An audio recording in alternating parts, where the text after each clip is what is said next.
बचे हैं सिर्फ गिनती के 15 डेज। यस, 15 डेज बचे हैं बेटा आपके इकोनॉमिक्स के एग्जाम को। तो इस टाइम बच्चों की ये नीड है कि हमें एक स्ट्रैटेजी बता दीजिए कि हमें कैसे इन डेज को यूज करना है जिससे कि हम इकोनॉमिक्स में बेस्ट स्कोर कर सकें। Jai Shri Shyam everyone, this is your educator Sakshi Dua. Welcome you to class 12 grooming education. तो बेटा आज मैं आप लोगों के लिए लेकर आई हूँ एक बढ़िया सी स्ट्रैटेजी, ठीक है, जो कि मैंने बहुत ही प्लान्ड वे में डिज़ाइन की है। ठीक है, बहुत सोचते समझते हुए मैंने आपको चैप्टर्स अलॉट किए हैं कि कौन से डे पे कौन से वाला चैप्टर करना है। हो सकता है एक दिन पे 2 चैप्टर्स भी आपको अलॉट किए गए हैं, और वो डोंट वरी 2 चैप्टर्स ज़रूर हैं, लेकिन वो इजी वाले चैप्टर्स हैं जिनका मैंने कॉम्बिनेशन बनाया है।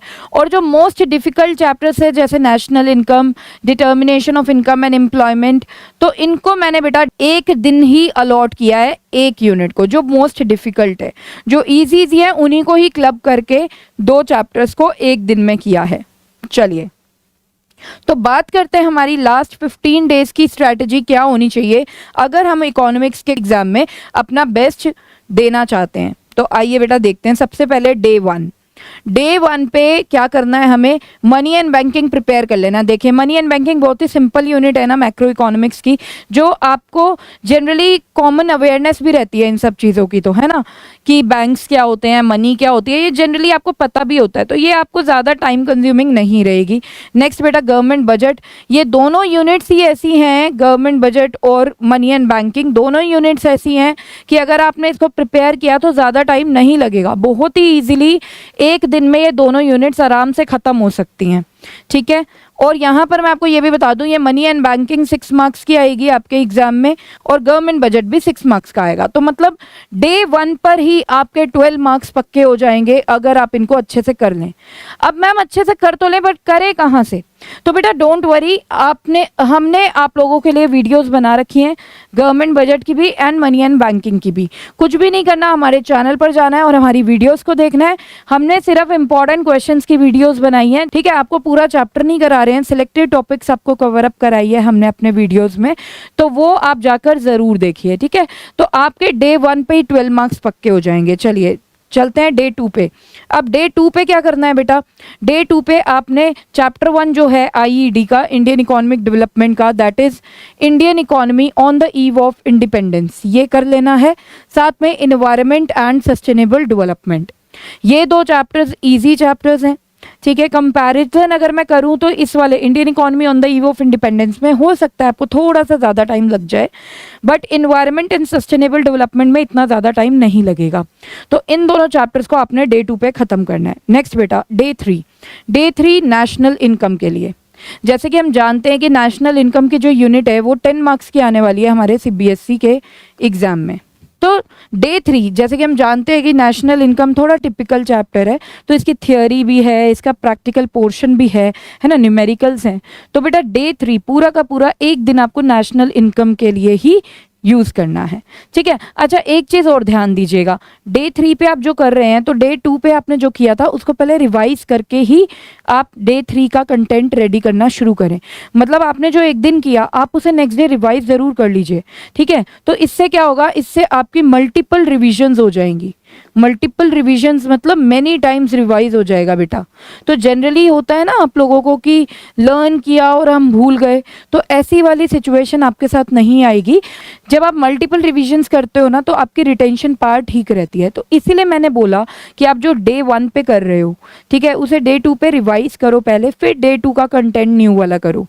फिर जो आप डे 3 पे कर रहे हो तो जो आपने डे 2 और डे 1 पे किया उसे रिवाइज करो, और फिर डे 3 का कंटेंट आगे करो। तो ऐसे क्या होगा, मल्टीपल रिविजन्स बेटा होती चली जाएंगी और रिटेंशन पावर भी मेंटेन रहेगी, कॉन्फिडेंस भी अलग से डेवलप होगा।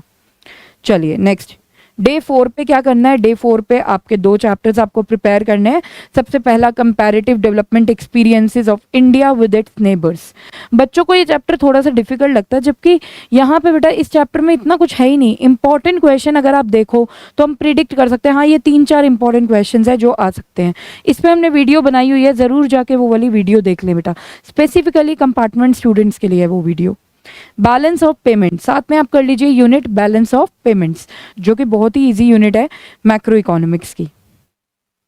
चलिए डे 5 पे एम्प्लॉयमेंट एंड रूरल डेवलपमेंट करना है हमें। एम्प्लॉयमेंट एंड रूरल डेवलपमेंट दोनों सिंपल सिंपल से चैप्टर्स हैं। कंपैरेटिवली रूरल डेवलपमेंट में आपको थोड़ा सा टाइम ज़्यादा लग सकता है as compare to time in employment, ठीक है। डे 6 पे आपको क्या करना है, determination of income and employment. ये यूनिट बेटा 12 मार्क्स की यूनिट है, इसको अच्छे से प्रिपेयर करके जाना है तो आपके 12 मार्क्स आराम से पक्के हो जाएंगे। डे 7 पे आपको करना है इंडियन इकोनॉमी 1950 टू 1990।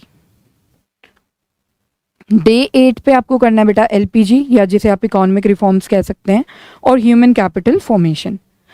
तो अब डे 8 तक हमने अपने सारे चैप्टर्स ओवर कर दिए, ठीक है।